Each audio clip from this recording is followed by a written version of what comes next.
Bonjour et bienvenue au cours de nutrition en santé. Aujourd'hui, je vais vous présenter mon devoir de l'unité 2 portant sur l'analyse de recettes. Donc, la consigne est choisir une recette d'un autre pays à modifier afin qu'elle corresponde à la recommandation du guide nutritionnel canadien et soit un repas riche en nutriments. Pour cette recette, nous avons choisi comme menu sauce tomate à la viande de bœuf accompagnée des bananes plantains. Recette qui ne correspond pas au guide alimentaire canadien car d'après le guide alimentaire canadien, une recette doit contenir 50% des légumes et des fruits, 25% des aliments protéinés et 25% des aliments gras entiers. Or, nous constatons que dans cette recette, la consommation des aliments protéinés et la consommation des aliments à grains entiers ne sont pas respectées, car celles-ci correspondent juste à 25%. Ainsi, cette recette ne correspond pas au guide nutritionnel canadien.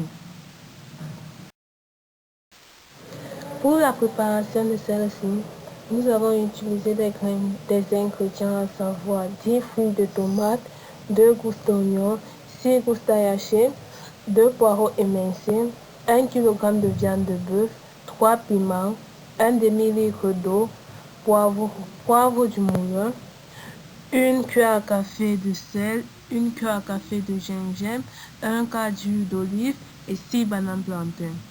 Bon, celles-ci sont les ingrédients utilisés pour la recette de 4 personnes. Maintenant, nous entamons la préparation. Dans l'étape 1, laver, couper, faire bouillir de la viande en y ajoutant du sel et quelques oignons hachés pendant 15 minutes à feu moyen puis réserver.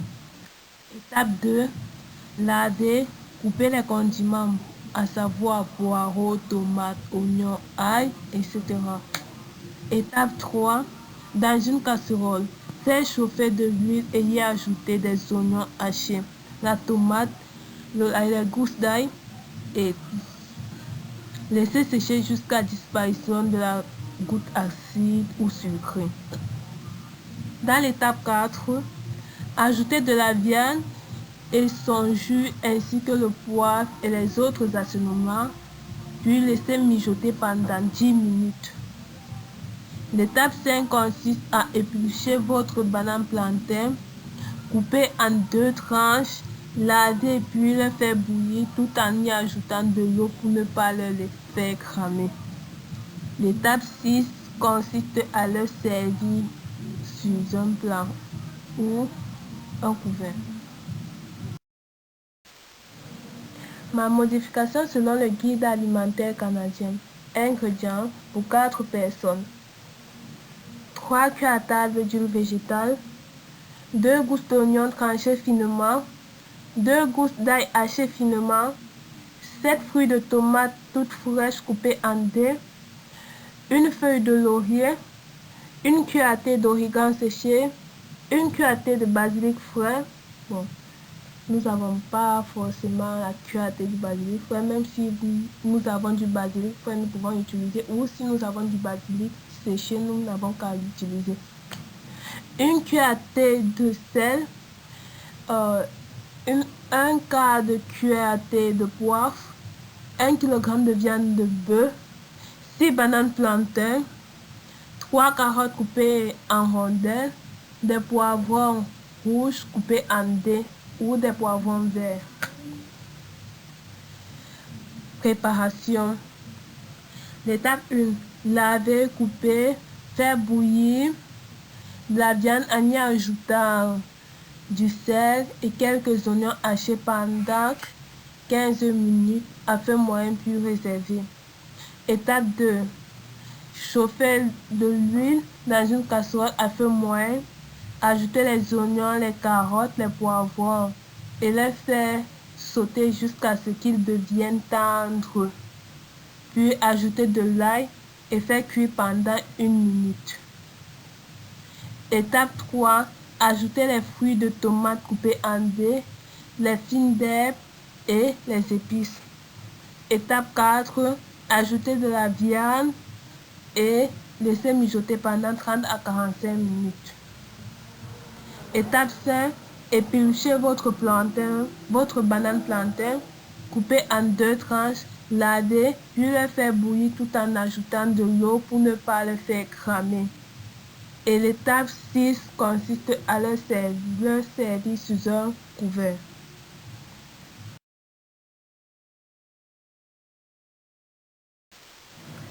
Là, nous avons notre recette qui respecte le guide alimentaire canadien.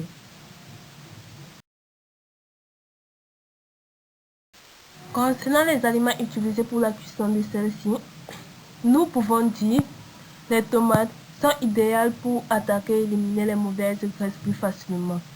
Riches en vitamine C, contribuent à une assimilation du fer et du calcium. La tomate rétrécit l'hypertension artérielle due à la richesse en potassium. Les poivrons, riches en antioxydants, qui leur sont associés une meilleure santé et une meilleure protection contre les maladies telles que les maladies cardiaques et le cancer. Par exemple, le paprika est particulièrement abondant en vitamines antioxydants telles que les vitamines C et E et le bêta-carotène. Les oignons sont riches en antioxydants et faibles en calories. Contenu excellente source de minéraux et de composés soufrés pour favoriser une bonne santé aide aussi à prévenir les maladies cardiovasculaires et certains types de cancers. La consommation régulière des oignons est bénéfique et parvient la formation d'oignons thrombus. Qui nous permet de nous protéger contre bien nombre de risques d'occlusion vasculaire et thrombose. Les gousses d'ail sont de véritables médicaments grâce à leurs propriétés antibactériennes, antiseptiques, anti-inflammatoires, antifongiques et même agents antiviraux. Par conséquent, il est recommandé de le consommer pour lutter contre les maladies d'infection telles que le rhume, les maux de gorge et angines de poitrine. Cependant, il y a peu d'inconvénients à manger de l'ail. Veuillez consommer 4 grammes au moins par jour, une dosette à titre indicatif. À forte dose, la consommation d'ail frais est associée à des apports spécifiques. Les anticoagulants peuvent augmenter le risque de provocation. C'est ainsi pour tout autre aliment utilisé dans cette recette. En conclusion, il est nécessaire de respecter le guide alimentaire canadien car les recettes de celle-ci nous aident à choisir nos aliments qui réagissent à notre santé et répondent à nos besoins en nutriments. De plus, concernant cette recette choisie, elle respecte le guide alimentaire canadien car elle contient 50% des fruits et des légumes, 25% des aliments protéinés et 25% des aliments à grains entiers. Le fait de suivre le guide alimentaire canadien et de consommer moins d'aliments et de boissons qui contiennent beaucoup de calories et de lipides, de sucre ou de sel sont très bons moyens de respecter votre corps. Merci. D'après cette recette, nous avons sorti les différents tableaux de valeurs suivants. Avant la modification selon le guide nutritionnel canadien, nous constatons que le nombre de protéines, de lipides et de glucides utilisés ne sont pas respectés. Or, dans la recette après la modification, nous constatons que les protéines sont respectées, les lipides sont respectés, les glucides sont respectés. D'où cette recette respecte le guide nutritionnel canadien. Parvenu au thème de notre présentation, il était question pour nous de faire une analyse de recettes dont moi j'ai choisi comme menu la sauce tomate avec la viande de bœuf accompagnée des bananes plantains, et de la modifier de telle sorte qu'elle suive ce guide nutritionnel canadien. J'espère vous avoir aidé sur celle-ci et rendez-vous pour une prochaine vidéo. Merci.